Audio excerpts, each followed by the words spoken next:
भक्तों,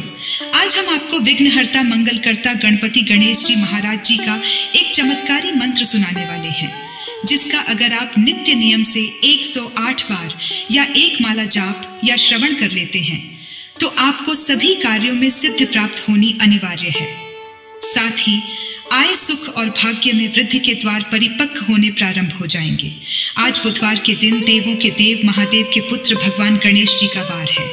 भगवान गणेश को कई नामों से जाना जाता है। इनमें सिद्धि विनायक, अष्ट विनायक, बुद्धिपति, गणपति, विनायक, गजानन, गणेश्वर, गौरी नंदन, गौरी पुत्र, श्री गणेश, गणधिपति, शुभकर्ता, सुखकर्ता, विघ्नहर्ता आदि प्रमुख हैं। अगर आप भी भगवान गणेश का आशीर्वाद पाना चाहते हैं तो आज बुधवार के दिन सच्चे मन से इस मंत्र का श्रवण करें। इस मंत्र के श्रवण मात्र से व्यक्ति को जीवन में व्याप्त सभी प्रकार के कष्टों से निजात मिल जाता है। तो प्रिय भक्तों, आइए विघ्नहर्ता मंगलकर्ता जी के इस महामंत्र को सुन लेते हैं। एक बात ध्यान में रखना कि मंत्र पूरा 108 बार या इससे ज्यादा सुनना है, मतलब कि इस वीडियो को पूरा सुनना है। सुनते सुनते आप ध्यान मग्न हो जाएंगे। आप अपनी दुकान या घर पर कहीं भी इस मंत्र को सुन सकते हैं। हम आशा करते हैं कि आपको शीघ्र ही लाभ मिलेगा। अगर आपको हमारा यह वीडियो पसंद आए तो एक लाइक जरूर करिएगा। हमारे चैनल गुप्त मंत्र को सब्सक्राइब जरूर करिएगा। कमेंट में जय श्री गणेश लिखकर अपनी उपस्थिति जरूर दिखाइएगा। अब मंत्र श्रवण करें। गजाननं भूतगणादिसेवितं कपितथजम्बू फलचारुभक्षणम् उमासुतं शोकविनाशकारकं नमामि विघ्नेश्वरपादपङ्कजम्। गजाननं भूतगणादिसेवितं कपितथजम्बू फलचारुभक्षणम् उमासुतं शोकविनाशकारकं नमामि विघ्नेश्वरपादपङ्कजम्। गजाननं भूतगणादिसेवितं कपितथजम्बू फलचारुभक्षणम् उमासुतं शोकविनाशकारकं नमामि विघ्नेश्वरपादपङ्कजम्। गजाननं भूतगणादिसेवितं कपितथजम्बू फलचारुभक्षणम् उमासुतं शोकविनाशकारकं नमामि विघ्नेश्वरपादपङ्कजम्। गजाननं भूतगणादिसेवितं कपितथजम्बू फलचारुभक्षणम् उमासुतं शोकविनाशकारकं नमामि विघ्नेश्वरपादपङ्कजम्। गजाननं भूतगणादिसेवितं कपितथजम्बू फलचारुभक्षणम् उमासुतं शोकविनाशकारकं नमामि विघ्नेश्वरपादपङ्कजम्। गजाननं भूतगणादिसेवितं कपितथजम्बू फलचारुभक्षणम् उमासुतं शोकविनाशकारकं नमामि विघ्नेश्वरपादपङ्कजम्। श्वर्पादपङ्कजम् गजाननं भूतगणादिसेवितं कपितथजम्बू फलचारुभक्षणम् उमासुतं शोकविनाशकारकं नमामि विघ्नेश्वरपादपङ्कजम् गजाननं भूतगणादिसेवितं कपितथजम्बू फलचारुभक्षणम् उमासुतं शोकविनाशकारकं नमामि विघ्नेश्वरपादपङ्कजम् गजाननं भूतगणादिसेवितं कपितथजम्बू फलचारुभक्षणम् उमासुतं शोकविनाशकारकं नमामि विघ्नेश्वरपादपङ्कजम् गजाननं भूतगणादिसेवितं कपितथजम्बू फलचारुभक्षणम् उमासुतं शोकविनाशकारकं नमामि विघ्नेश्वरपादपङ्कजम् गजाननं भूतगणादिसेवितं कपितथजम्बू फलचारुभक्षणम् उमासुतं शोकविनाशकारकं नमामि विघ्नेश्वरपादपङ्कजम् गजाननं भूतगणादिसेवितं कपितथजम्बू फलचारुभक्षणम् उमासुतं शोकविनाशकारकं नमामि विघ्नेश्वरपादपङ्कजम् गजाननं भूतगणादिसेवितं कपितथजम्बू फलचारुभक्षणम् उमासुतं शोकविनाशकारकं नमामि विघ्नेश्वरपादपङ्कजम् गजाननं भूतगणादिसेवितं कपितथजम्बू फलचारुभक्षणम् उमासुतं शोकविनाशकारकं नमामि विघ्नेश्वरपादपङ्कजम् गजाननं भूतगणादिसेवितं कपितथजम्बू फलचारुभक्षणम् उमासुतं शोकविनाशकारकं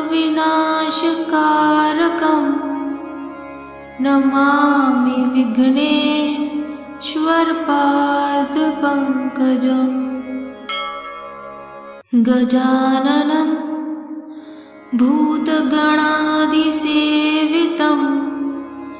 कपितथजम्बू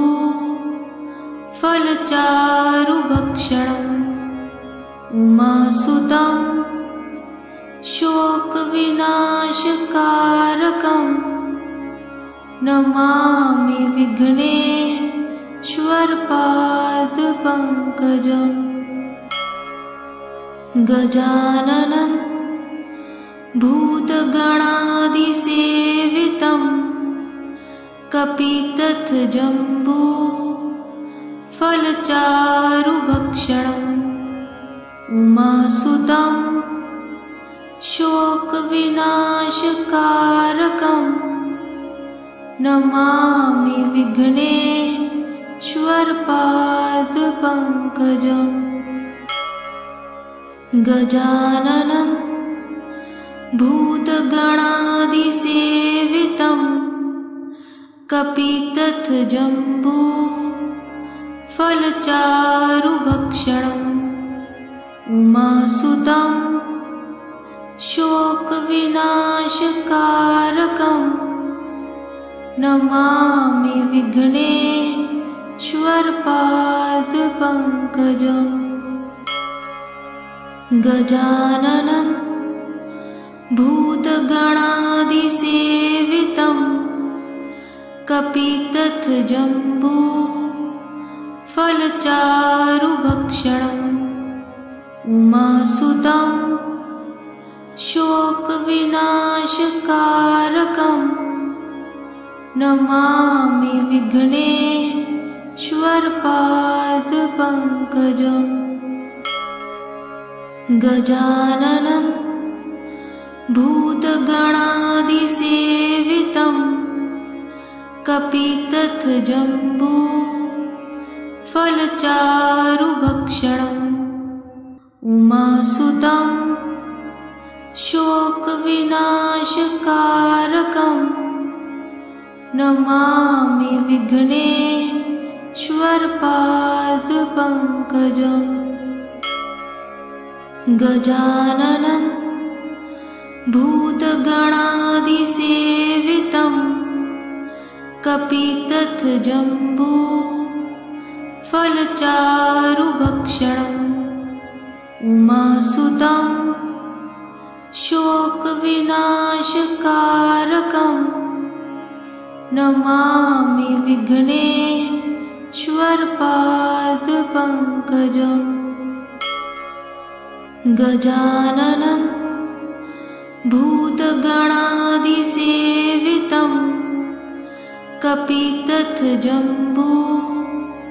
फलचारुभक्षणम् उमासुतं शोकविनाशकारकं नमामि विघ्नेश्वरपादपङ्कजम् गजाननं भूतगणादिसेवितं कपितथजम्बू फलचारुभक्षणम् उमासुतं शोकविनाशकारकं नमामि विघ्नेश्वरपादपङ्कजम् गजाननं भूतगणादिसेवितं कपितथजम्बू फलचारुभक्षणम् उमासुतं शोकविनाशकारकं नमामि विघ्नेश्वरपादपङ्कजम् गजाननं भूतगणादिसेवितं कपितथजम्बू फलचारुभक्षणम् उमासुतं शोकविनाशकारकं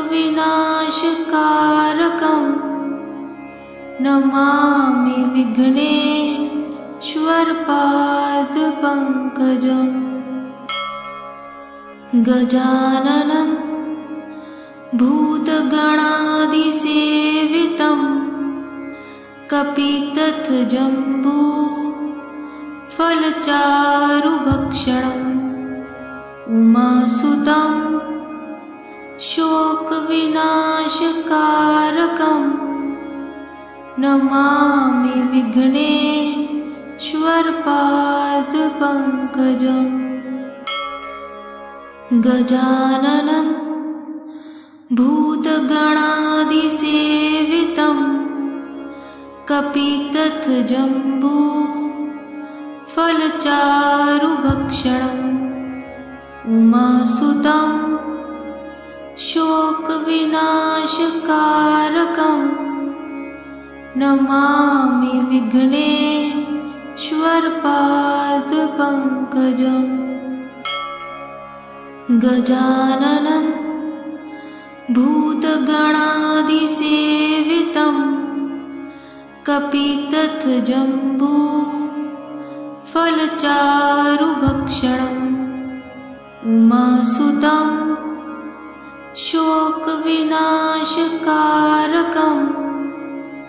नमामि विघ्नेश्वरपादपङ्कजम् गजाननं भूतगणादिसेवितं कपितथजम्बू फलचारुभक्षणम् उमासुतं शोकविनाशकारकं नमामि विघ्नेश्वरपादपङ्कजम् गजाननं भूतगणादिसेवितं कपितथजम्बू फलचारुभक्षणम् उमासुतं शोकविनाशकारकं नमामि विघ्नेश्वरपादपङ्कजम् गजाननं भूतगणादिसेवितं कपितथजम्बू फलचारुभक्षणम् उमासुतं शोकविनाशकारकं नमामि विघ्नेश्वरपादपङ्कजम् गजाननं भूतगणादिसेवितं कपितथजम्बू फलचारुभक्षणम् उमासुतं शोकविनाशकारकं नमामि विघ्नेश्वरपादपङ्कजम् गजाननं भूतगणादिसेवितं कपितथजम्बू फलचारुभक्षणम् उमासुतं शोकविनाशकारकं नमामि विघ्नेश्वरपादपङ्कजम्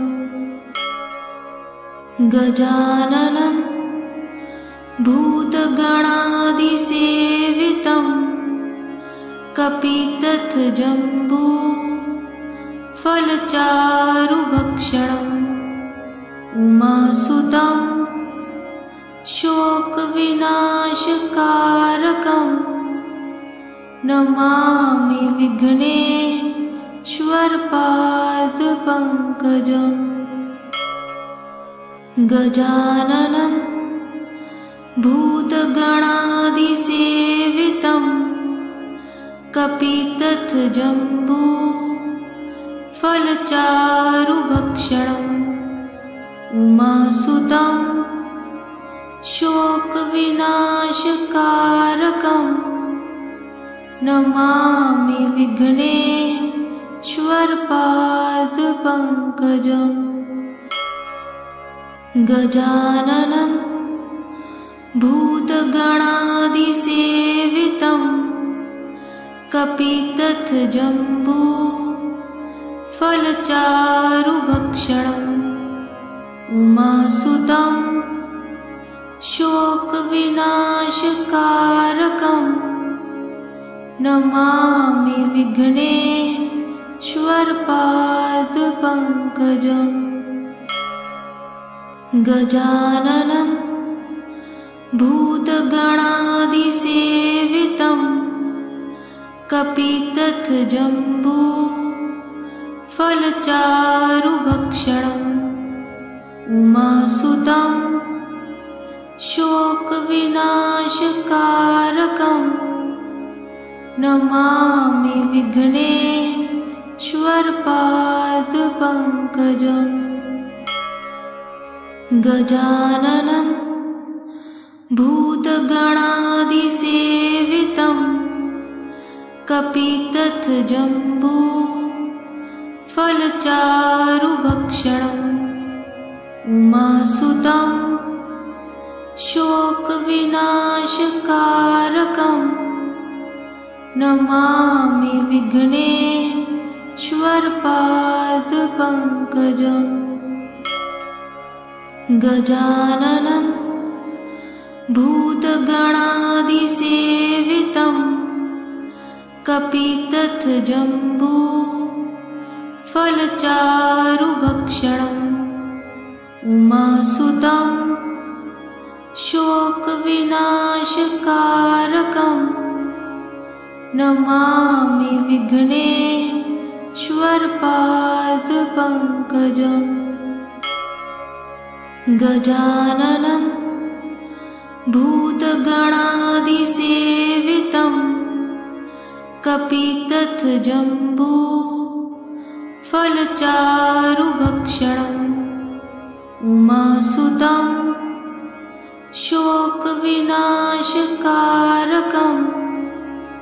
नमामि विघ्नेश्वरपादपङ्कजम् गजाननं भूतगणादिसेवितं कपितथजम्बू फलचारुभक्षणम् उमासुतं शोकविनाशकारकं नमामि विघ्नेश्वरपादपङ्कजम् गजाननं भूतगणादिसेवितं कपितथजम्बू फलचारुभक्षणम् उमासुतं शोकविनाशकारकं नमामि विघ्नेश्वरपादपङ्कजम् गजाननं भूतगणादिसेवितं कपितथजम्बू फलचारुभक्षणम् उमासुतं शोकविनाशकारकं नमामि विघ्नेश्वरपादपङ्कजम् गजाननं भूतगणादिसेवितं कपितथजम्बू फलचारुभक्षणम् उमासुतं शोकविनाशकारकं नमामि विघ्नेश्वरपादपङ्कजम् गजाननं भूतगणादिसेवितं कपितथजम्बू फलचारुभक्षणम् उमासुतं शोकविनाशकारकं नमामि विघ्नेश्वरपादपङ्कजम् गजाननं भूतगणादिसेवितं कपितथजम्बू फलचारुभक्षणम् उमासुतं शोकविनाशकारकं नमामि विघ्नेश्वरपादपङ्कजम् श्वर्पादपङ्कजम् गजाननं भूतगणादिसेवितं कपितथजम्बू फलचारुभक्षणम् उमासुतं शोकविनाशकारकं नमामि विघ्नेश्वरपादपङ्कजम् गजाननं भूतगणादिसेवितं कपितथजम्बू फलचारुभक्षणम् उमासुतं शोकविनाशकारकं नमामि विघ्नेश्वरपादपङ्कजम्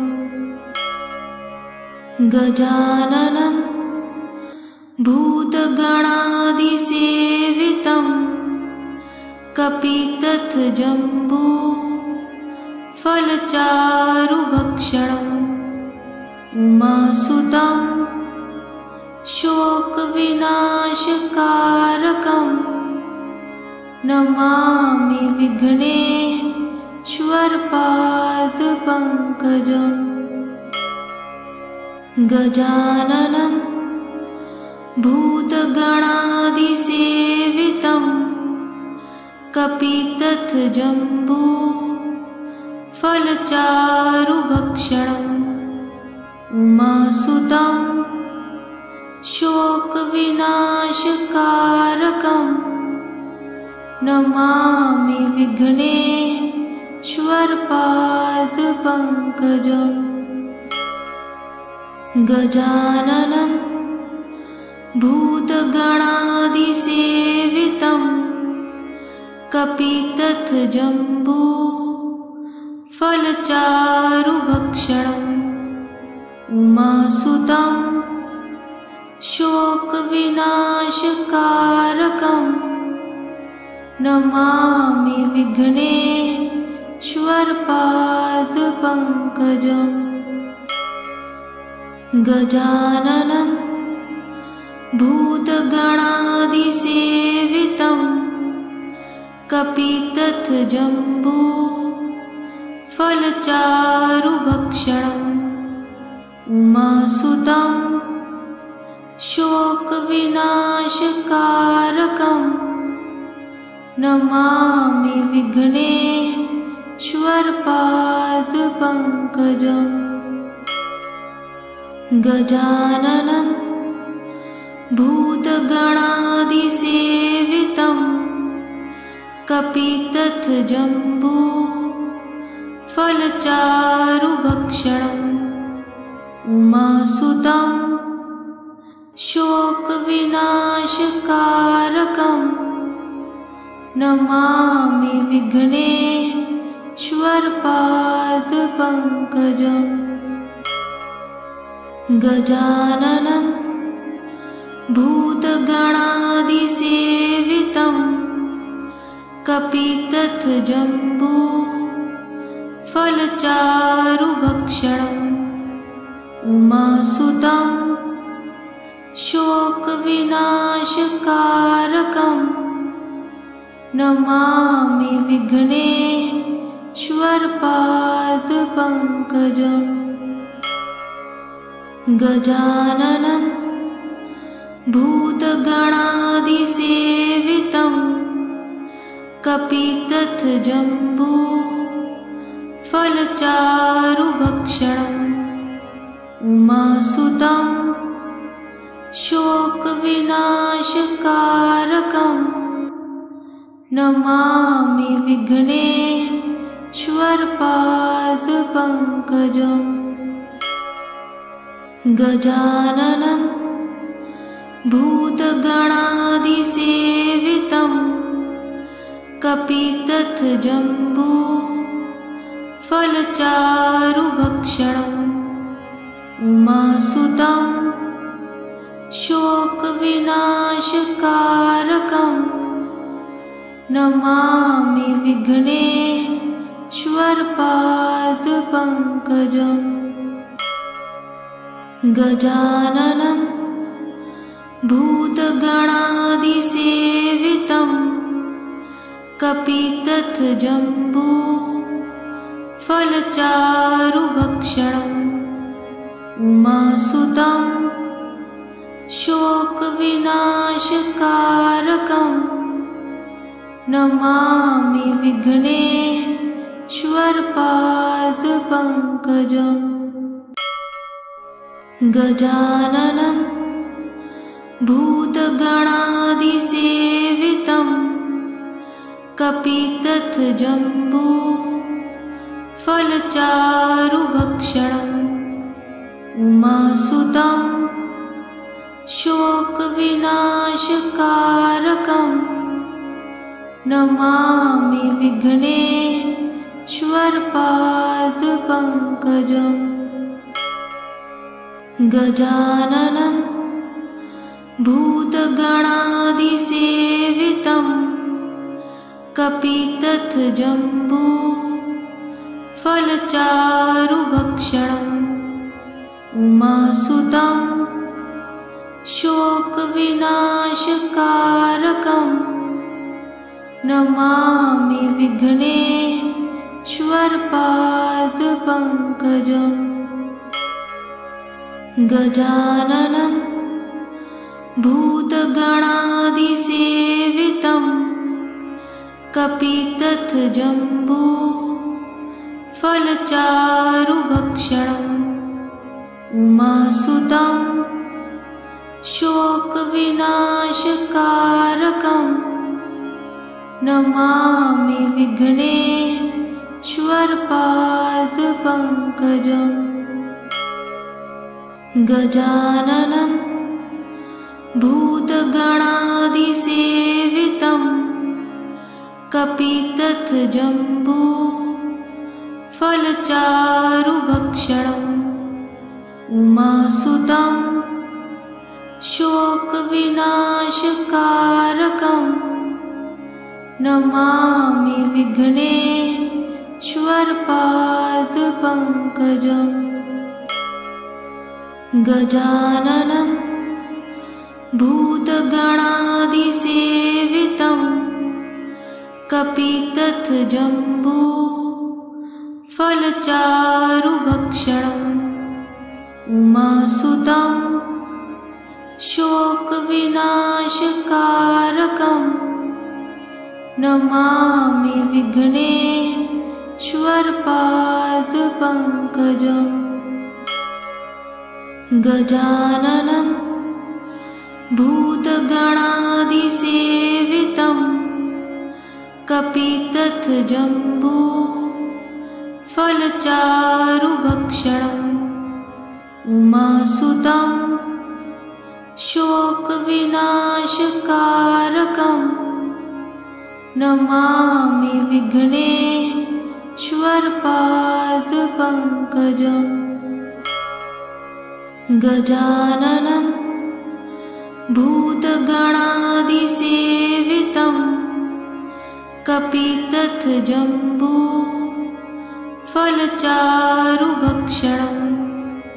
उमासुतं शोकविनाशकारकं नमामि विघ्नेश्वरपादपङ्कजम् गजाननं भूतगणादिसेवितं कपितथजम्बू फलचारुभक्षणम् उमासुतं शोकविनाशकारकं नमामि विघ्नेश्वरपादपङ्कजम् गजाननं भूतगणादिसेवितं कपितथजम्बू फलचारुभक्षणम् उमासुतं शोकविनाशकारकं नमामि विघ्नेश्वरपादपङ्कजम् गजाननम् गजाननं भूतगणादिसेवितं कपितथजम्बू फलचारुभक्षणम् उमासुतं शोकविनाशकारकं नमामि विघ्नेश्वरपादपङ्कजम् गजाननं भूतगणादिसेवितं कपितथजम्बू फलचारुभक्षणम् उमासुतं शोकविनाशकारकं नमामि विघ्नेश्वरपादपङ्कजम् गजाननं भूतगणादिसेवितं कपितथजम्बू फलचारुभक्षणम् उमासुतं शोकविनाशकारकं नमामि विघ्नेश्वरपादपङ्कजम् गजाननं भूतगणादिसेवितं कपितथजम्बू फलचारुभक्षणम् उमासुतं शोकविनाशकारकं नमामि विघ्नेश्वरपादपङ्कजम् गजाननं भूतगणादिसेवितं कपितथजम्बू फलचारुभक्षणम् उमासुतं शोकविनाशकारकं नमामि विघ्नेश्वरपादपङ्कजम् गजाननं भूतगणादिसेवितं कपितथजम्बू फलचारुभक्षणम् उमासुतं शोकविनाशकारकं नमामि विघ्नेश्वरपादपङ्कजम् गजाननं भूतगणादिसेवितं कपितथजम्बू फलचारुभक्षणम् उमासुतं शोकविनाशकारकं नमामि विघ्नेश्वरपादपङ्कजम् गजाननं भूतगणादिसेवितं कपितथजम्बू फलचारुभक्षणम् उमासुतं शोकविनाशकारकं नमामि विघ्नेश्वरपादपङ्कजम् गजाननं भूतगणादिसेवितं कपितथजम्बू फलचारुभक्षणम् उमासुतं शोकविनाशकारकं नमामि विघ्नेश्वरपादपङ्कजम् गजाननं भूतगणादिसेवितं कपितथजम्बू फलचारुभक्षणम् उमासुतं शोकविनाशकारकं नमामि विघ्नेश्वरपादपङ्कजम् विघ्नेश्वरपादपङ्कजम् गजाननं भूतगणादिसेवितं कपितथजम्बू फलचारुभक्षणम् उमासुतं शोकविनाशकारकं नमामि विघ्नेश्वरपादपङ्कजम् गजाननं भूतगणादिसेवितं कपितथजम्बू फलचारुभक्षणम् उमासुतं शोकविनाशकारकं नमामि विघ्नेश्वरपादपङ्कजम् गजाननं भूतगणादिसेवितं कपितथजम्बू फलचारुभक्षणम् उमासुतं शोकविनाशकारकं नमामि विघ्नेश्वरपादपङ्कजम्